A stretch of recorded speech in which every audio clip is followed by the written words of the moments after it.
Hey there. I hope you're having a good day so far, and welcome to my 69 subscriber special.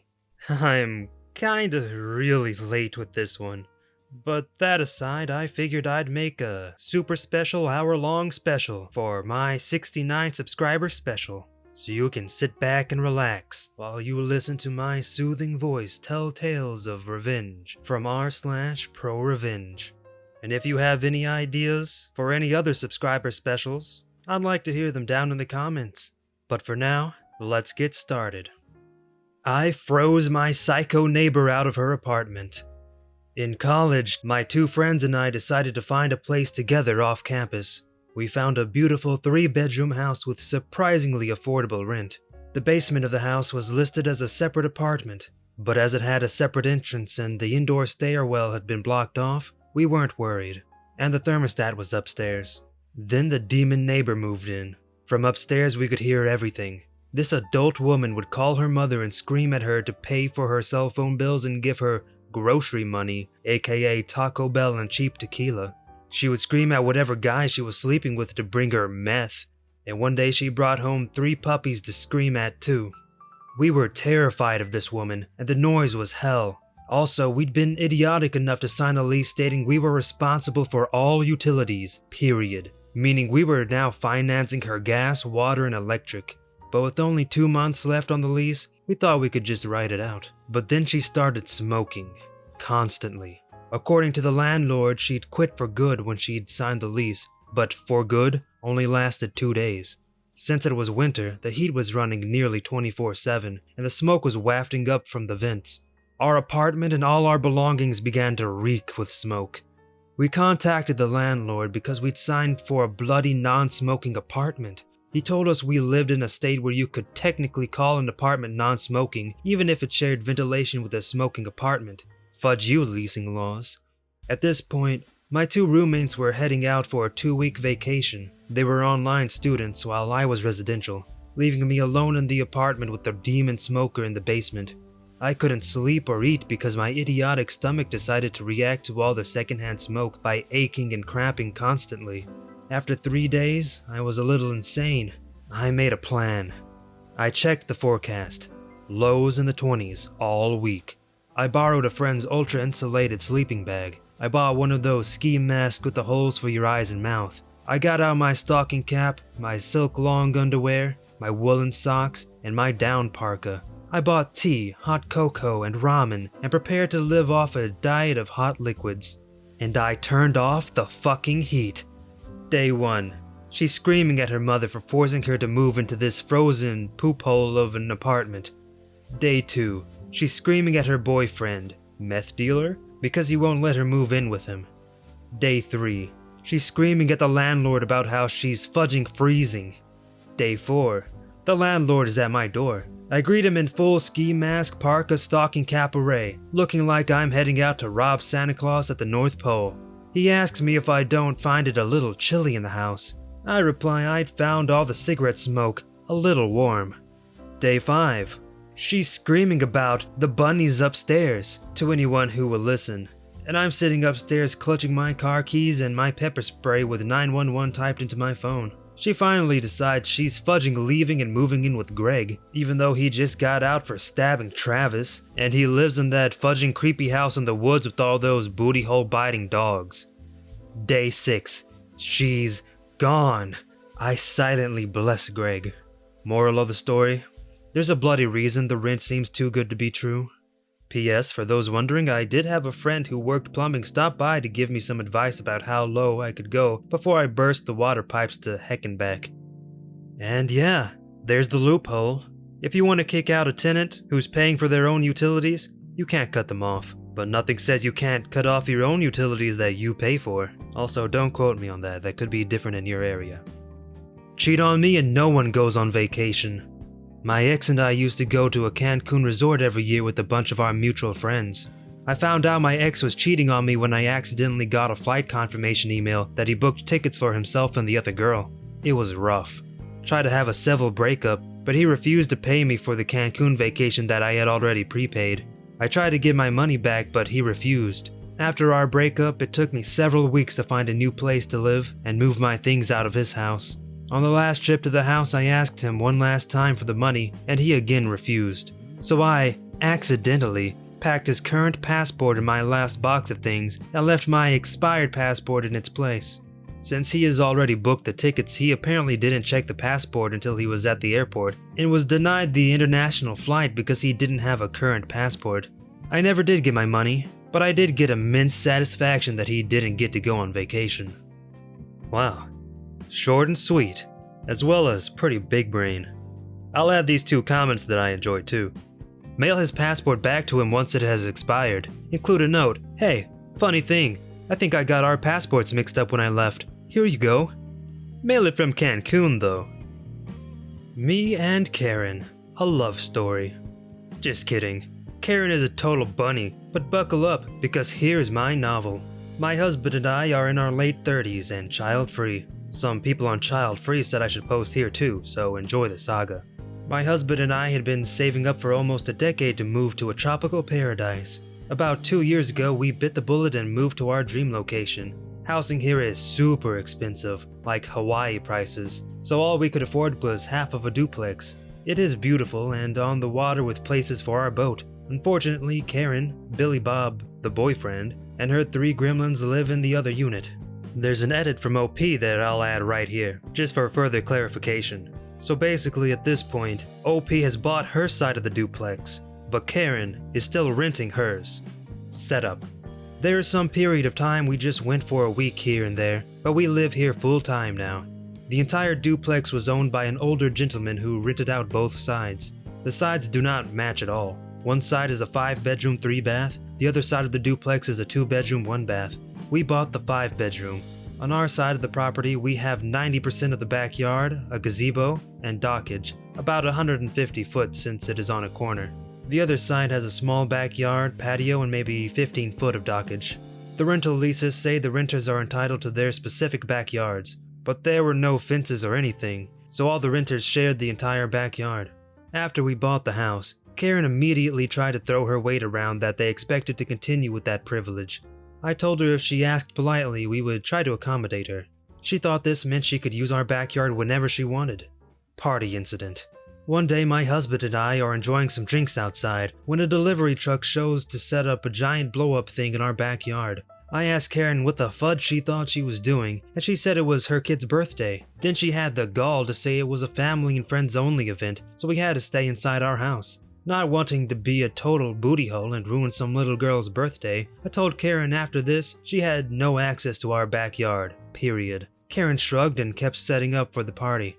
During the party, a drunk adult wandered into our house which shocked us all. I said Karen's house is the other side, and he said, "Oh, Karen said she owned the whole property and to use whichever bathroom was available."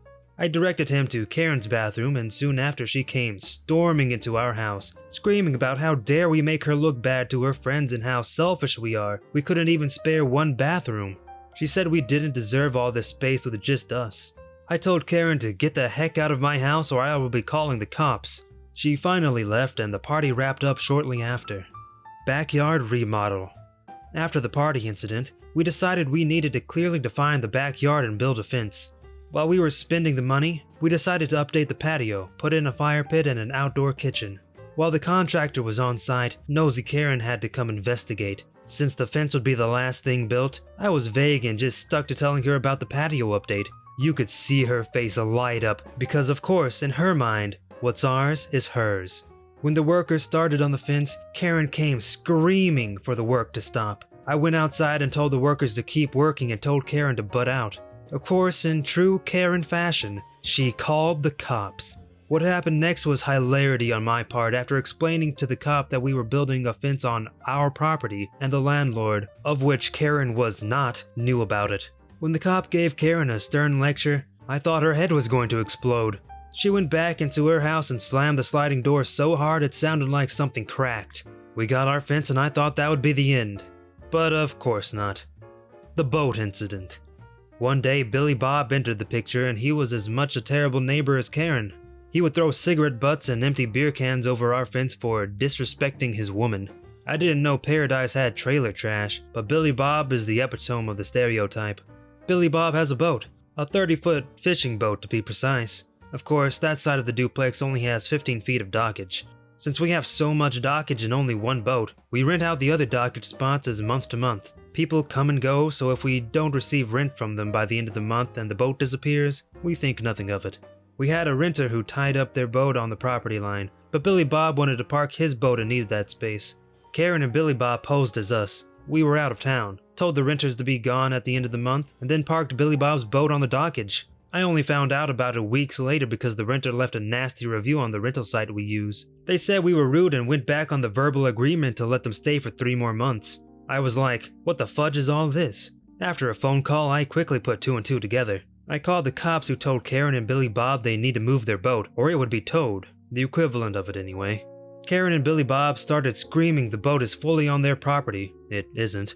Then changed to no one can own the water. True, but a seawall is deeded. That we are liars, and at some point Billy Bob punched a cop and went to jail. I felt bad for the cops, so took them all snacks the next day with a note apologizing for neighbor drama. I ended up winning my small claim suit against them for lost rental income, but of course, haven't seen a dime. I eventually convinced the dockage renters to come back and gave them a few months free as compensation. Final revenge. If you made it this far, congratulations! Get ready for a juicy justice boner.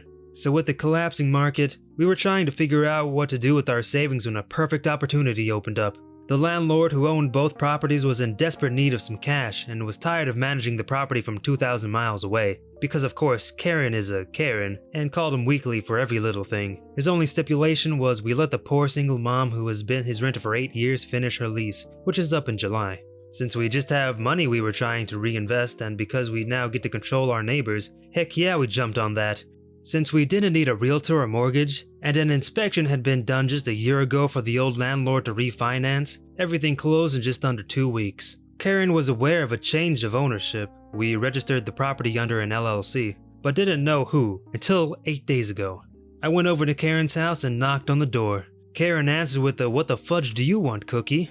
I smiled, handed her our landlord information, and sweetly reminded her rent was due by Friday, but she could just hand me the check if that was easier. I've always heard descriptions of people's faces turning white, but this was the first time I have actually seen it.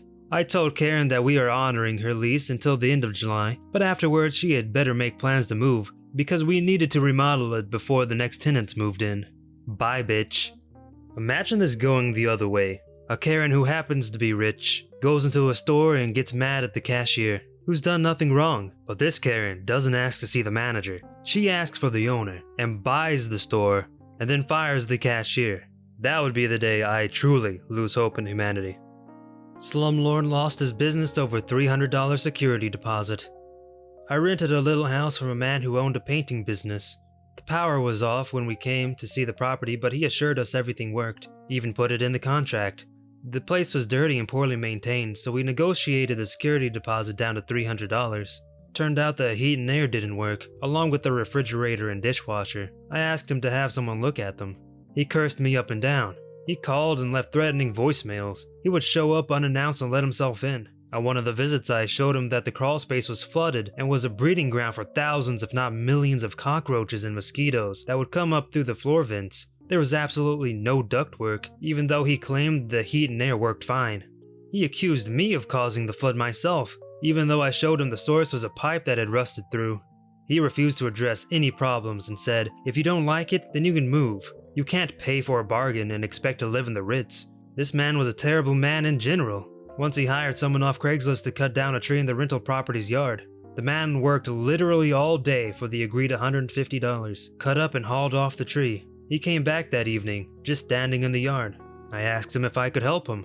He said he was waiting for the owner to get paid. The owner kept replying saying he was on the way but never showed up.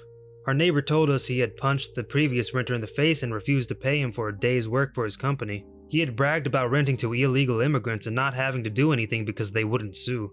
We had a newborn baby, so we called his bluff and agreed to find a new place to live. We left the home in much better shape than we found it.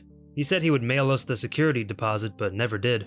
He dodged my phone calls until one day he called to say, "You aren't getting it back. You broke the contract when you left early, so go fudge yourself." I was really upset because we were new parents and had very little money. That $300 was a big deal to us and a drop in the bucket for this man. He owned an upscale painting business and had 15 rental properties. The next week, I was online leaving negative reviews for his business when I clicked a link and noticed his website's domain had just lapsed. I knew what I had to do. I immediately bought it, then created a homepage with contact info for his biggest competitor. I emailed him from his old domain, asking him if he wanted to buy the website for $320, the cost of the security deposit plus the price I paid for the domain. He was irate. He started to call my work, threatening to sue my employer. He even contacted my parents and threatened to sue them. He left a bunch of threatening voicemails for me, saying he was going to beat me up and he knows where I live, and he has my social security number. I received emails from several review sites asking if I was trying to update the contact info for the business. He must have used the old domain's email as his contact email. I didn't want to get in trouble for impersonating his business, so I did not respond. The contact info was never changed. I received a few emails from potential clients. I called him and told him about the painting job requests. I gave him the contact info for one of the clients to prove I wasn't just making it up. I told him it was the last time I was going to do that for him, and suggested to buy the website back in order to not miss out on any other jobs. He told me he was taking me to court. I told him I had recorded his threatening phone calls and saved all his texts and voicemails. He said he was going to sue me for illegally recording him, not illegal in my state. I said, I look forward to seeing you in court where I countersue and press charges for harassing me, and I hung up. He called back and cussed me out for hanging up on him. I said, call me back when you can speak respectfully to me, and hung up again. We repeated this about 5 times. Each time he was more angry until the last time. He spoke respectfully and explained he hadn't got a single job in months. I suggested he focus more on creating a website to find business. He lost it and cussed me out again. 6 months passed and he still hadn't bought the website from me. I get a call from him, begging me to do the right thing and give him the website back. I told him the current price was $350. 6 months later, I get another phone call. I told him the current price is $380. Eventually he texted me to say, I went out of business. I hope you're happy. I responded, I hear having a website really helps your business. $380 and it's yours. He told me what a terrible person I am and said, karma's a bunny. I responded, maybe if you stopped trying to rip people off, your karma wouldn't be so bad. That was the last time I ever heard from him. The major business listing sites confirmed his business did indeed close. I renewed the domain for another 2 years just in case he was bluffing. A few months later, I drove by his office to see if it was still there. It was empty with the for rent sign posted. I never got that $300 back and spent money on domain registrations, but it was totally worth it. If you've got a rental property, make sure your tenants are living in a safe environment, because if you're not doing the repairs necessary to keep them safe, that could be illegal in some places. And you never know, you might just lose your painting business. Height approved. I originally posted this in malicious compliance, but I think it belongs here too. This isn't my story, but my parents'. It was probably the first time I witnessed malicious compliance, and I still remember it well. It was about 25 years ago, so I was about 8, and we had just moved into a 150-year-old house that was in need of major repairs. My dad, thinking ahead, knew he would need a large garage or workshop to really get started on the renovations properly. On the edge of our yard was an ancient barn that was falling apart and needed to be torn down. My dad figured this was the best place to build his new workshop, so that was the plan. We had met and were on good terms with all the neighbors at that point. When the plans for the new workshop were finished, my parents went around to all the neighbors as a courtesy to show them the plans and get their blessings. The neighbors whose property the current barn and new workshop would border, I'll call them the Peters, were concerned about the height. The existing barn was 16 foot high and they asked if we could only build it 1 story, 12 feet max, as to not block the sun in their yard. Sure, no problem, my parents agreed. They wanted to go 2 stories for extra storage, but just 1 wasn't a deal breaker. So the old barn was torn down and the foundation laid for the new one. During that time there was a falling out with the Peters and my parents. I'm not sure what happened, but it turned nasty. One day, my brother and I were playing street hockey, and Mr. Peters came out yelling at us, "Get off the road, you half-breed poops." My dad is black, so we're both half-black. "You have to earn your place in this town." Upon hearing this, my mom had to physically restrain my dad from going over and beating the living poop out of him. Eventually, he cooled off and started on his plan. The plans for 1 story went out the window. Soon the new garage that was only supposed to be 1 story soon gained a 2nd in the blueprints. If they were going to direct racist comments at his kids, my dad would build what he wanted. As construction started, the Peters came over to ask why there was 2 stories being built and were told to go fudge themselves. We didn't hear from them again until the roof started to go on. The bylaws of the township limited all out structures to 24 feet high. The Peters called the township and then a building inspector, claiming that the new garage was over 24 feet high. If it was over height, the entire thing would have to be torn down and rebuilt, costing us tens of thousands of dollars. I remember the Peters standing there, watching the inspector, with smug looks on their faces. 2 days later, we got the final report back from the township and inspector. 23 feet 11 inches, just as my dad had drawn up in his new plans. He sent me up on the roof of the garage, just plywood, no shingles yet, with some spray paint and had me write 23 feet 11 inches, height approved, in 2-foot high neon orange letters across the entire roof, facing their yard and house. Not only did the garage block all sunlight reaching their yard, but my dad waited until everything else was done before he shingled that side of the roof. They had to stare at those neon orange letters for almost 3 years. We didn't hear a peep from them for the next 10 years until they moved. And that's how it's done, folks. Always stay just inside the letter of the law when you get your revenge. Don't want to break a law and get jail time while you get your revenge. That'll just put you in a bigger mess. Make sure they have 0 leverage over you. Fire me before I quit, I ruin your life. Since I'm still in school, I took a job at a bakery of types which I won't name. The place has bread in the name, but also sells overpriced salads and sandwiches. I worked there for close to a year where I had this boss named Betty. Not her real name, of course. Betty and I didn't get along whatsoever. She had gotten the previous general manager to quit because she had an affair with him, and she threatened to tell his wife if he didn't leave. He quickly left the job and she was promoted to the position. I didn't like her, but I have to respect the dedication to be the general manager of a small booty store. When I first started working there, I was respectful, but she would do things that would get on my nerves. For instance, I would clean all the places I would be hired to do, and once I was done and relaxed for maybe 5 minutes, she would run out of the manager's office screeching, "Why aren't you working?" I would tell her of course I did my job, and as a cashier, if nobody's there to help, then I didn't have to do anything. She would glare at me, and then I would see her accidentally drop an entire pot of brewed coffee onto my freshly mopped floor for me to clean. So I learned quickly to always look busy. Once she realized I was going to kneel and kiss the ground she walked on, she started dropping my hours. The store ran on a Game of Thrones type politics for who got promotions and raises. Somehow all her friends were managers and would bully the rest of us. She was barely at work. She would drive to my job clock just in case corporate decided to check her hours, so she was essentially stealing hours. When you clocked in, it printed out a small piece of paper telling when you clocked in. She would just drop them on the floor for me to clean up. I would usually pick them up and stick them into a pocket. So this led to me finding Betty clock in and out stubs in my pocket at my house. This will be important for later. Did I mention she was super racist?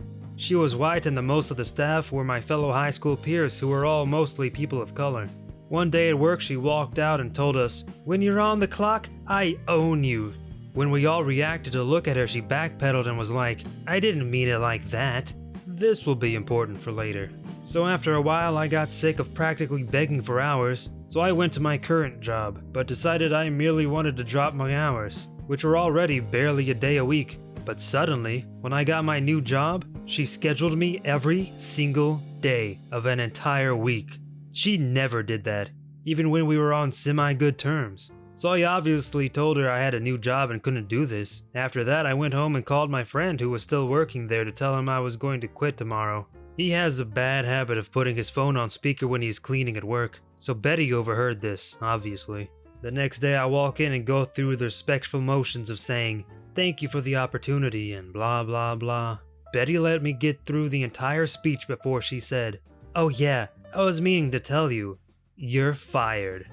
I was so blindsided and pissed I cussed her out. My mom raised me to treat women with respect, but this fudging fat, overweight hippo-looking bunny pissed me the fudge off. She's the type of girl to think binge eating was a personality trait. So I left and was mad about being fired before I could quit, but didn't push the issue. I'm only 18 and I already had another job. I wasn't expecting Betty to give me a good reference anyway. I would have completely left it alone if it wasn't for the district manager, Ben, not real name, texting me. The Revenge. He thought I was still working there, so I explained to him I was fired. He was stunned due to the fact that I was a decent employee. He asked me why she let me go, and I explained it to him, and he was angry. He clarified that she fired me before I quit, and I said yes. He was pissed that she did this and asked if there was anything else she might have done. I kinda just vented to him for a bit. When I told him about the racist remark, he asked if anyone else could collaborate with me. I forgot to mention that she slowly fired and forced people to quit and replaced them with her friends and family, which according to company policy, she couldn't do. Something about conflict of interest. I asked all the people who were working that day if they could, and a few said they would say they did. But one did even better. My one coworker, Andy, is convinced he's the next big vlogger, so he always has his phone out or just using audio recording for hours for a chance to catch a funny clip. I've watched his content and let me say, it's just super cringe. But turns out he labels each recording by the day and times. So when he checked, he found her making racist remarks. I got a brilliant idea, and with my other fired or co-workers forced to quit, we decided to scour Andy's recordings. We found some great moments of Betty saying controversial things or just being nasty. Like once a guest sneezed on the baked pastries, and when a co-worker told her, she laughed it off and said nobody would know. But this wasn't enough for me. I try to avoid conflict, but when I'm in a situation, I'll follow it through. I looked her up on Facebook and found out she was married. Nobody knew this. So when she had the affair with the other manager and basically blackmailed him, she was also married and cheating. I don't think anyone ever cared enough to find out because she was a nasty old lady. So I found out the old manager's Mark Facebook and found out he and his wife were separated. Turns out even after he quit, Betty was still trying to blackmail money out of him. When he didn't, she told his wife anyway, causing his wife to divorce him and basically leave him to go back to live with his parents. I did some research, and in my state, blackmail or extortion is a third-degree penalty, which has a max of 7 years in prison with a fine over $10,000 to the victim. So I told the old manager what my plan was for her. He agreed to call the cops on her, but I asked if he'd wait until I finished my part first. He said he'd give me a week. So I met with the district manager Ben and showed him all our evidence, the recordings and the written statements from my other ex-coworkers and people who were still working there. I also gave Ben the slips of paper when Betty clocked in and then left and returned 8 to 10 hours later to clock out. Ben thanked me for the information and then I left. A few days later, while walking past the store, I noticed it was closed in the middle of the day. I texted a guy who still worked there and he told me everything. Turns out Ben first checked the security cameras to see if she was there for the full time she claimed to be. Big surprise, she wasn't. So Ben decided to investigate the store's expenses, since if she's lying about her time, what else could she be stealing? He found out she was stealing money from the store. The guy didn't fully explain how she was, but just that she was. Turns out she was breaking a lot of health and safety codes and used the money for repairs and etc. for herself. So she was fired immediately along with all of her minions, and that left barely anybody to run the store. They shut down to clean up the store and fix things she didn't make. So she's out of a job and Mark told her husband with photo proof, granny nudes I know, ew, that she cheated on him. But Mark phrased it so it seemed like she still was. So Betty's husband flips out and decides to divorce her, and Betty is the type to post everything on Facebook. So she's begging someone to let her stay, but all of her friends and family totally bailed on her. So she was living in her car looking for a job. That's when Mark decides to sue her for extortion, so she scrambles to find a lawyer, and to make it even worse, the company decided to sue her for all the money she stole, and plus all the repairs and the lost revenue while the store is closed. Betty's life is poop. She had to sell her car for drastically under what it's worth to pay for all the legal trouble. Mark told me bits and pieces of her crying in the courtroom, but not too much. I was never super close with him. Last I heard of Betty is she was living with her sister who definitely hates her. To think she would have avoided all of this if she just let me quit. Mother lies, takes money from me, then gets screwed over financially. Backstory. So I'm 19 female and had only been living with my mother for a good 3.5 years. Was put into foster care at a young age and don't remember living with my mother at all. Before moving in with her, she would tell me how great it would be for me to live there and how I would be treated with respect and yada yada yada. Well, since I started college, things went to poop. My whole life I wanted to go to college for art, but my mother convinced me that it was stupid, and so I chose to go for a business degree. I got into my state's business and marketing honor society during my last year of high school for having a 98 average in all 5 of my business classes. My first semester of college, everything started out fine. Then the end of September hit, and I got a reimbursement from financial aid. Let me add, my mother is on SSI for minor disabilities and hasn't worked in the past 18 years. She has arthritis and fibromyalgia, so apparently she can't work. I got public assistance that I never knew about, since I was never allowed to do paperwork for anything. I thought we only got food stamps, but apparently she lied and said I was paying a couple $100s for rent so she could get more money. So she was getting nearly $500 a month for my needs. I never got anything unless it was Christmas, and $350 a month for food stamps. My boyfriend had to buy me food because I was never allowed to eat at home and didn't want to get a $3,000 meal plan on campus. Anyways, I got a healthy $2,000 back from financial aid, which I originally planned on spending on clothes. I hadn't had a pair of fitting jeans since I lived with my mother, a laptop for school, and food. Well, apparently every time I get money, it belongs to my mother. She demanded I give her most of the money. So I spent $1,500 on some jeans for me, and a brand new PS4 system, PS Vita, PS Plus, and a bunch of PS4 games for my boyfriend. I know that sounds reckless of me, but he's paid me back for it. She was pissed and belittled me till I gave her the rest of the money for rent and bills and food. She went off and bought her boyfriend drugs. I was mad because obviously that's just not okay. I just pushed through the semester and kinda sucked it up like I usually do. February came along, and pretty much the same thing happened. She demanded my $3,000. I got more this past semester because I only had to pay for one textbook. To pay for rent, electricity, the Wi-Fi, food, and everything under the sun. She got mad when I refused to give her more than $350. I went off and spent the money on my anniversary, including outfit, gas, 2 meals, and some gifts. A new phone? My phone barely worked and was 7 years old, and prepaid my phone plan for the next few months. I also bought myself some food for when I was home.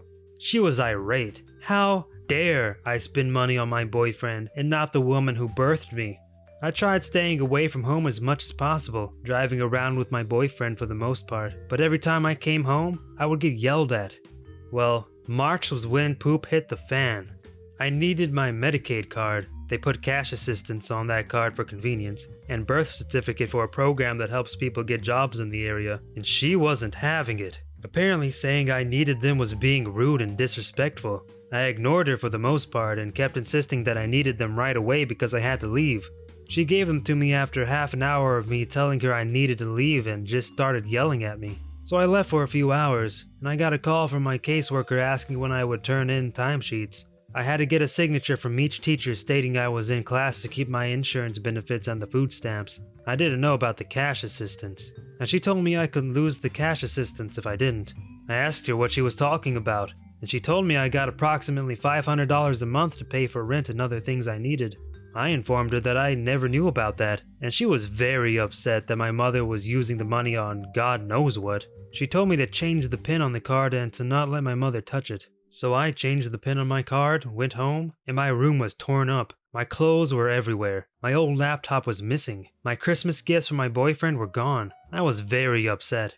I told my mother that I wanted my stuff back and she just threw everything at my door. I started packing my bags because I was done with her garbage. She demanded I give her my Medicaid card back since she keeps everyone else's. She got in my face, threw my glasses onto the floor, tried throwing my new phone, and was just screaming at me till I gave it to her. I have PTSD, so I panic whenever someone is even slightly loud. After she went to the store and tried buying something with it, she came home and started shoving me around, demanding I give her the pin. I was just like my father. I was a piece of garbage for buying jeans that actually fit me for once in my life. I was trash for liking the presents I got from my boyfriend, and not from her. I got pants that were 2 sizes too big and very low rise for Christmas. Yeah, no, etc, etc. She actually hit me because of it, and hit me till I gave her my pin. So of course, I was dumb and gave it to her. Someone for some reason called the cops and they showed up shortly after, and her boyfriend started telling them I was abusive and manipulative and a pathological liar. I showed them where she hit me and tried explaining that she took my Medicaid card, but they didn't care. The cops never care, because supposedly my mom's boyfriend has put half of our local police force into the hospital. After the cops left, my mother said that my boyfriend, who has done nothing and has only been supportive of me throughout this,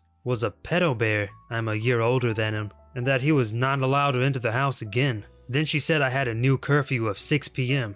I had a class that ended at 5 and it took me 2 hours to walk home, so that was stupid. And if I left the house, I was to never return. So I left. My boyfriend took me to a homeless shelter specifically for teens and young adults that were in abusive situations and had nowhere else to go. I got my own apartment, with the potential of getting roommates at some point, and I honestly have never felt better in my life. The following day, I go to get a new card, and my mother had taken out $260 at 5 a.m. with the help of my oldest sister. I had $4 to buy food for 2 weeks before I could apply for my own food stamps and cash assistance case. Most of the time, I only had water, and I would eat every 3 days at my boyfriend's house. When the virus hit, his dad refused to let me over even though he knew what was going on, to a certain extent. I didn't eat anything for a week before being able to get food stamps. I wish I had gotten a job, but having 8 classes, one of which was 6 hours a week for 1 measly credit, took up the majority of my time.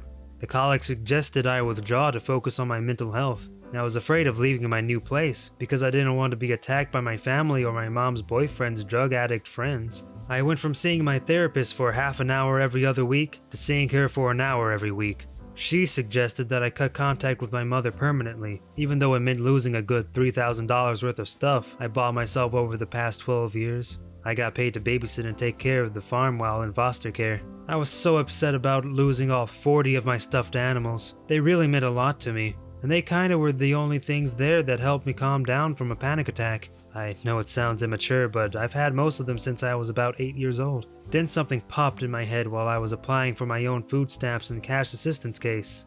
The revenge. I realized that I could easily report my mother for welfare fraud. Not only had she been taking my $500 a month, but she had lied and said her boyfriend and her didn't share food and were roommates. She paid to use other people's food stamps, and she has sold her food stamps for cash to buy fast food or drugs. So I did just that. I went to our state's website and reported her fraud, adding when she took the money from my card at 5 a.m. that one day. I went into detail, gave the exact location of where she did it, and everything. I said she used other people's cards all the time, which was very true, and how she demanded my card whenever I had it. A couple weeks later, I got a letter from the Department of Social Services, DSS. They accidentally sent it to my address instead of my mom's, thinking she moved along with me. I opened it, and I read that she was denied public assistance, denied medical insurance, and denied food stamps. She met all the requirements for getting them, but because of my report, she lost everything but SSI, as far as I know. What probably helped was that I told DSS she stole my card and requested a new one, and the lady at the front desk was mortified. I found out she took the money out later when I set up the card online and saw all previous transactions for the past year. She's out $850 a month, more than her SSI, and out of health insurance, which was paid for by the state, all because of me, and I boasted about it to my therapist. My therapist actually congratulated me because I'm very shy with people, so to report something like that was very unlikely of me, unless you got me very angry. Hey, I'm still saying Karl Marx had it right. All of this capitalist welfare stuff? Psh, it's just too complicated. And oh, it might not work yet, but communism is going to work in the future and is going to be on Mars. Hashtag Communist Mars 2020. Take the money I get for bills and squander it? Hope you like the court system. The background. I lived with a group of people who I thought were my friends. They were 2 couples, and we all lived in the same house for almost 2 years until I recently moved out. There was David and Tina, and Brittany and AJ. I was the only single person there. There was debate on how we should pay the bills, but we all decided to give the money to the person whose name was on the bill. David paid the mortgage, Tina paid the water and electric and gas, and I paid the internet. It came to the point where I was paying close to 80% of the mortgage by myself, the entire water bill, about 75% of the gas and electric, and I was paying the internet bill by myself. I was giving the money still to the person in charge of the bill, but came to find out about 10 days before I moved out that the mortgage was defaulted on and the house was in foreclosure. Also, the water, gas, and electric bills were in constant threat of being shut off, and that the only up-to-date bill was the internet. While they all saw me struggle to pay these off, they were mindlessly spending money during the day, which is when I sleep due to working third shift, so I never saw the mindless things they spent money on, nor did I ever see the mail since they grabbed it before I woke up. Brittany never paid anything, as she was having her check garnished due to unpaid student loans, but she always had expensive makeup, and AJ never held a job for more than 2 weeks. David and Tina were always calling into work, knowing that I wouldn't allow them to go without a home due to our history. One day I woke up while they were all out and about doing something or other, so I went to go check the mail as I was expecting a package when I saw the bills in the mail, so I decided to investigate. I opened up the gas and electric bill, as they are by the same company, to see a total amount of almost $400 and then risk of being shut off. I was shocked and pissed. I knew right then and there what was going on, and I vowed to screw them over as hard as I could. The Revenge. I had just interviewed for a new job that paid almost double what I was making, and I knew that I interviewed well with them, so I told myself that if I got the job, I would give them a 30-day notice and move out. As it was close to the end of the month and I had already paid them, I would be moving out before the 1st of February. I got the call with the job offer the next day, which I happily accepted. I did the paperwork for the background check, and it all came back clean. The same day I accepted the offer. I typed out a 30-day notice and recorded myself, with my phone in my breast pocket, handing it to them, explaining that I was moving out. I started my job and my hunt for an apartment close to my new job, which I found in within a week of starting. I took almost the entirety of my checks, set them aside for rent, deposit, and basic things that I would need. I was asked several times to help with the next month's bills, to which I said no, as I was saving for my own place and that they had plenty of time to come up with the money between the 4 of them, because I was doing it all by myself pretty much on a meager pay rate of $11 an hour before my new job. There were a lot of mean scowls, passive-aggressive behavior, and flat-out attempts to take or use my things or foods without permission. The day came and I finally went and got my U-Haul, and had a few friends help me move. Free beer and free lunch are the best payment ever, as they shared it all with me. I was determined to get it all in one go, so I got the biggest one they had, and we got everything and packed up. I took everything that was mine, down to my pizza stone, which they loved, my expensive kitchen knives, which they would use and never clean, even my toilet paper that I had bought 3 days prior because I needed it. A few rolls went missing very quick. After moving everything, I sat down on my couch, looked around, my cat in my lap, and breathed a sigh of relief. I happened to be good friends with my previous neighbors. We smoked each other out frequently, and asked them to keep an eye out for anything out of the ordinary. 4 days go by and I come to find out that the gas, electric, and water have all been turned off, and they were asking to fill up some buckets to manually flush the toilets, bathe in, etc, etc. Now both couples have dogs, which my cat hated as they were both hyperactive as heck, but I loved them. So I decided that those dogs were in a dangerous situation as they had no water, no heat in the middle of winter, and probably no food as I had bought the last bag about 2 weeks prior. I hate to see an animal hungry. So I called the local humane society and left an anonymous tip about the dogs and how I was worried about them. The next day, my neighbor Todd texted me telling me that the dogs were removed from the home, that my previous housemates were being charged with the neglect, and because of the lack of utilities, that these were not civil, but criminal charges. This was enough for me to smile, but I wanted more. I knew that David was divorced and had a child. I also knew that he wasn't paying child support. I then contacted the local courts and made them aware of the flagrant non-support, and that maybe they could help the agency looking for him. I provided the address that we lived at, and that the homeowner was the one that was being looked for. From there, it came to light that he was almost $25,000 behind, which is a felony in the state where I live. He is now living with someone on their couch, as Tina left him. The house has been foreclosed on, and he has nothing to his name while facing multiple criminal charges. Moral of the story: don't take advantage of a friend who knows all your dirty secrets. See, if you're gonna do anything financial with your friends or family, it's probably a good idea to get everything in writing, maybe even go to a lawyer to make sure that there's some kind of legal binding agreement. That way, if there's some kind of disagreement over something, you don't have a falling out with them, and you can stay friends, because there's nothing to argue over. Everybody's responsibilities are in writing. Several years of harassment caused her to lose a job and her kids.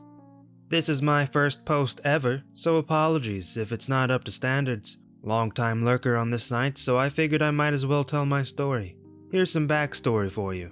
Several years ago, my mom was dating this nice man with 2 kids. My younger brother and I liked the boyfriend himself, but his kids were another story. His kids were entitled jerks that always got what they wanted, constantly stole our toys, and were generally a nuisance to be around. I always tried to be a better person, but my brother and I were constantly getting into arguments with them due to their pettiness. They weren't even the worst part of the relationship. The boyfriend's ex-wife was. From my perspective, I felt that she was the type of person that, if she couldn't have him, nobody could. She made my mother's and our lives hell, constantly filing false complaints about our side of the family, generally pointed at my brother and I, from harassment to claiming I had stolen the son's toys, which was the other way around, and going after the boyfriend claiming he was an unfit parent. Several times she'd try and ruin any plans we had come up with. For example, after spending months planning a trip to New York, last minute she blew a fuse and demanded we cancel the trip so that she could take her own trip with them. We had already gotten written agreement from her. One time she even demanded the older son and I visit a family therapist. After pointing all the blame on me, I told my side of the story. It resulted, without the therapist fully implying, that they agreed I was in the right and then storming out of the room. Among many other reasons, even after my mom and her boyfriend had gotten engaged, the ex-wife was one of the biggest reasons why mom had decided to call off the engagement. The harassment and drama were just too much for us. It broke her heart to do so, but she made us the priority and got us out of the situation. A few years after the breakup, my small family and I were living happily. I never saw the kids or the dude again. My mom had still kept in touch with the former boyfriend, but after some time apart, she's seen the faults in him too. I was in the 8th grade and living life happily. That was until the ex-wife stepped into gym class one day. Apparently, since the breakup, she had gotten her teaching degree and became a substitute teacher. She was now replacing our normal gym teacher who was on maternity leave, as well as acting as the assistant teacher for our health and sex ed class. Basically, I now had to see her pretty much every other day for the rest of the school year. At first, she didn't recognize me. Puberty had hit me hard, changing my appearance drastically, especially for someone who hadn't seen me in like 5 years. Eventually, she recognized my name and that's when the harassment began anew. All of it was snide remarks about my appearance, constantly pointing me out as an example as to what puberty can negatively do to you. Pimples, facial hair, voice cracking, that sort of stuff, to the class as if I was the only one dealing with it. The main health teacher didn't know about it either. Basically everyone in the 8th grade was taking sex ed at the same time. It was technically one extremely large class but split up into male and female groups. And wasn't I lucky that the ex-wife got the male half? Mine. I told my mom about it immediately and she was livid. She sent multiple emails to the school requesting that they switch teachers or at least let me take the class online. It all fell on deaf ears until with the help of the ex-boyfriend, we showed them dozens of emails, phone calls, and messages, all spouting harassment at my family and I. This resulted in her being fired from the school and basically being blacklisted from our school district and the surrounding area. If she wanted another teaching job, she would have to find it elsewhere. This resulted in a major legal battle between her and the ex-boyfriend because she had tried to move out of the state with the kids without his nor the court's permission. Apparently, she lost custody of the kids and had to go back to her old job. Don't know what it was. All in all, it was an interesting experience. We cut all ties with that entire family after the whole ordeal and went on with our lives. I am now a sophomore in college, waiting out the lockdown in my state. While my mom still hasn't had a long-term relationship since then, mostly sticking to online dating. One of them turned out to be a pedo, but that's a story for another day. But she's happier than she's been in a long time. Well, it's nice to finally hear a story where the mom puts their kids first. Or in the case of today, just any compassion at all. And if a teacher is making fun of you like that, that's not cool. Just because they're a teacher doesn't mean they can't also be a bully. Her roommate thought she was sneaky. Ended up owing me $400 and got suspended. So this happened my second semester dorming at my college campus. I had met my roommate at orientation and could kind of already tell she was going to be a pain in my booty. And I was right about that.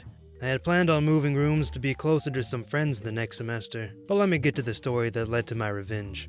On our campus, you had to pay for meals using your student ID, which had a certain amount of money on it each semester. You could also use an app that you put your name and ID info into and make it much easier to pay, but the name and ID must match for it to work, which will be important later. Any funds from the fall semester would roll over into the spring, but then at the end of spring, it would just expire. Because of this, and because I only ate once or two a day, I had a ton saved up on my card. My roommate, on the other hand, did not. So I offered to pay for some of her meals from time to time, in trade of her picking up the food for us, which involved her using my card twice in person and then she'd return it. Then one day, I noticed on my app that my card was being charged even when I was not ordering food, and not just a meal, like a meal for several people. This meant that whoever was ordering, I wonder who, either had to have stolen my ID card, which I had in my pocket when I got the charge, or was impersonating my info in the app, which are both big no-nos on my campus. I was quick to put two and two together and was pretty pissed. I was initially going to confront her on it, but decided to formulate a plan instead. That day I went and ordered a second ID card for $25 to use for later, as it took a couple of weeks to get the new one. I let her charge several things to my card over a good 2 weeks, for her and her friends, and she wasn't very good at hiding it either, as they would come to our dorm and eat, while I just screenshot and send emails to the support team of the app about the charges, knowing nothing would get done until I contacted someone in person. And one day it got even better, as you can buy groceries with the card off campus as well. She decided to pay for alcohol with my card, which doesn't get pinged as an issue on my card due to me being over 21, but she was only 19. Not sure how she got it, but it was just the thing to finally act on my plan. I put my best sad face on and contacted the head of campus living and head of my dorm about the charges on my account. I dropped some hints that it could be my roommate, and mentioned I got a new ID and asked what I should do. I was told to order a new card, and once I got it, to deactivate my current ID and use the new one for purchases now, making my old ID have a balance of $0, and also to ping if someone uses it to buy anything. They also told me they would be visiting my dorm to discuss the issue with my roommate. I accepted that and waited. They sent the confirmation email that they would be visiting, and I just decided to add more fuel to the fire. My roommate was groaning about not having the funds for food in front of me in our dorm. I told her I really couldn't help her as I was running low on funds, and she kinda just laughed it off and left the room to probably go use my old ID. I deactivated my first card right after she left, and surprise, surprise, she used my info to pay. Except when she tried to pay for her and her friends this time, it was declined, and it pinged that my ID was used. Campus security was called, and she was escorted back to our dorm. Pretty much perfect timing for our meeting with campus living. She was scared poopless when they came to the dorm to talk and look through her stuff. On her phone, still logged into the app, was my ID information and name. And in her dorm closet was a half-full bottle of cheap vodka. And on my phone was a screenshot of said unauthorized vodka purchase. In the end, she was forced to pay me back all the funds she used, in cash. Reported for underage drinking, which automatically suspends you from campus living for at least a year, and would have on her record that she performed identity theft, which I also could have charged her for out of school. In the end, I got to have my own dorm for the remainder of that semester, and even part of the semester after, because it wasn't put as an available room for new dormers. I did get all my money back, from her parents, who were so embarrassed and apologized profusely. And when she did eventually come back to campus, no one wanted to dorm with her because they knew she had stolen her roommate's ID. I think in the end, she rented off campus. Who would steal a college kid's food money? They already can only afford ramen. Don't make it worse for them. AT&T tries to screw me over $139. I actually screwed them out of $72,000. After my wife and I got married last year, we decided that we should both get on the same phone plan. We went down to the AT&T store and met with the rep who told us we'd both be on an unlimited plan for $70 a month, all in, including taxes and fees. I was very specific about getting the all-in price for the service. It seemed like a decent deal, so we signed up. 2 days after I log into the website and see that there's already a bill for $139, I call up a rep to see what's up, and they tell me that between the activation fees, taxes, and surcharges, the bill was correct. I told them what the salesperson told me, and they basically told me to pound sand. I promptly told them I wanted to cancel the service and wanted the $139 waived. They said they could cancel the service, but would not waive the bill. They also told me if I canceled immediately, my wife and I would lose our phone numbers, which is true. So I figure since I already have to pay for the month, and I don't want to lose my phone number, I'll just get a new carrier and cancel when I'm ready. So I do my research and find Visible, which is excellent, and we make the switch. I call back to AT&T and inform them that we have switched carriers and want to cancel the service. I again ask for a refund. The rep informs me that since I have had the service for 4 days, that I am not entitled to a refund. He tells me to read the fine print on the contract, which indeed tells me that I have 3 days to cancel for a full refund. I'm now fuming, because the first CSR that I talked to on day 2 denied me a refund if I canceled. I asked for the next level of CSR, and they send me to a customer care and retention person. I explained the entire fiasco to him, and how I feel that I have now been lied to twice by AT&T reps, sales rep and first CSR. He's a really cool guy and apologizes, and says he'll take care of it, and will completely waive the bill. I am very thankful and hang up thinking that this is finally resolved. Fast forward a month and I get an AT&T bill in the mail saying my payment was not received and is now late. I again pick up the phone and call AT&T. I eventually make my way through 2 CSR reps until I get back to the customer care and retention department. This time I did not have the chill dude. Instead, I got a very smarmy woman who said that the bill was due and I'd owed the entire amount. I asked her to please check the CSR notes, and that the last guy told me he would waive the amount. She put me on a 10-minute silent hold and came back and said she'd escalate the matter to her supervisor. She said I should receive an email by the end of the week with the resolution. 2 weeks go by, no response. I call again. This time I get a very nice lady that is sympathetic. She says she'll waive the bill. She comes back and tells me that she can't do anything because the bill has already been sent to collections. She said not to worry, and that she'll send a letter to collections to have them waive the debt. I ask if this will go on my credit report, and she says no, and that they'll take care of it. 6 months later, I get a letter in the mail from Sequium Asset Solutions out of Georgia, trying to collect on the $139. I immediately send them a letter via certified mail demanding that they verify the debt, since it's obviously bad.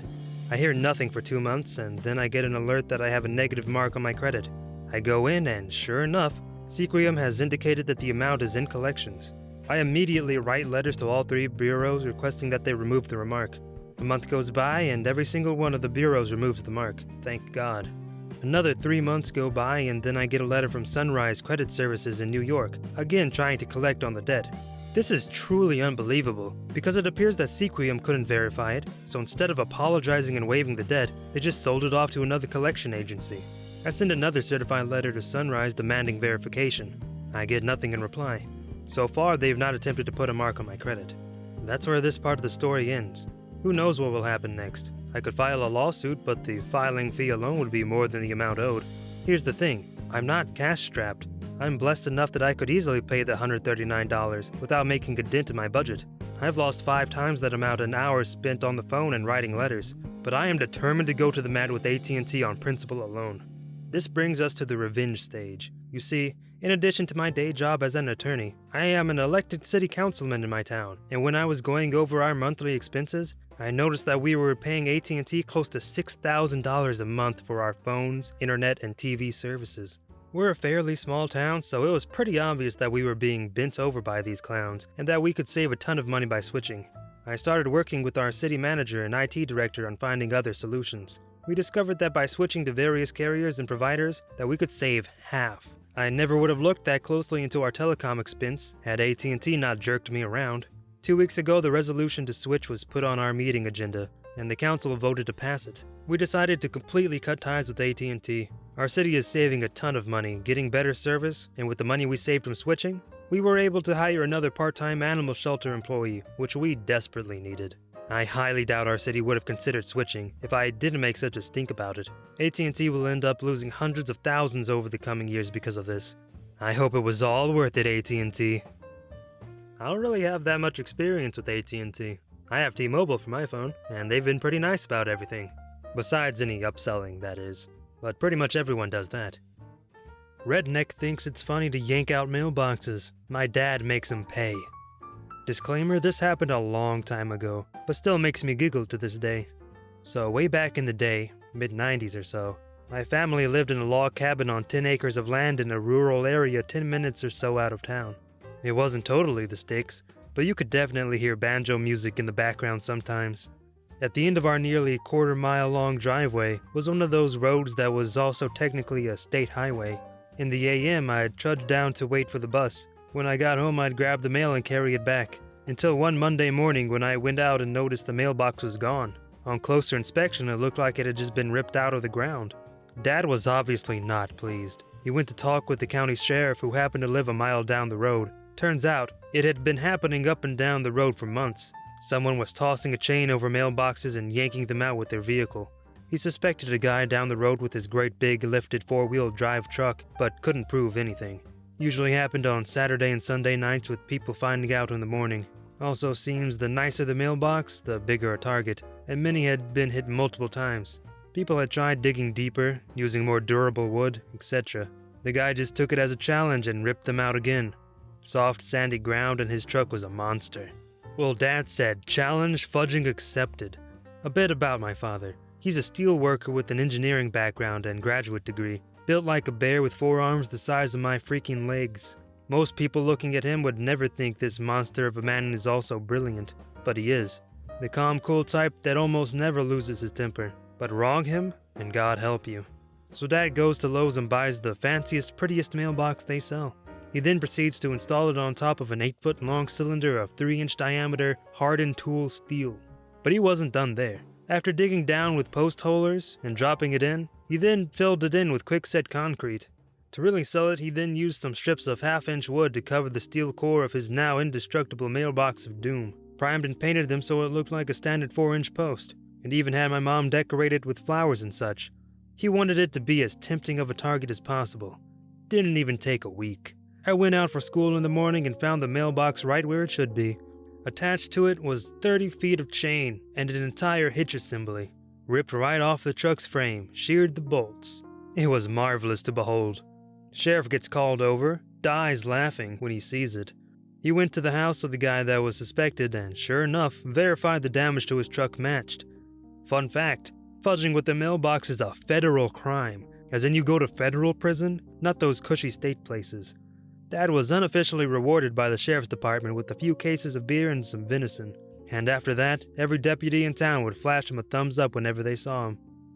Edit, apparently vandalism to mailboxes is far more common than I thought, and other people have taken similar measures. I guess great minds think alike. Edit 2, as many have commented, apparently federal prison is actually a lot better than state. Didn't know that, sorry. Yeah, people don't dare mess with my mailbox. But just to be safe, I put a sentry turret on my mailbox. Shoots anything that comes within 6 feet of it. Weird thing is I haven't gotten any mail since I installed it. And with that, it looks like the hour is up. What do you think of this format? Should I do it again for the other subscriber milestones that we've hit? Or should I do something else? Anyway, for now, thanks for watching all the way through. Don't forget to hit the like and subscribe buttons. And I hope you have a good day.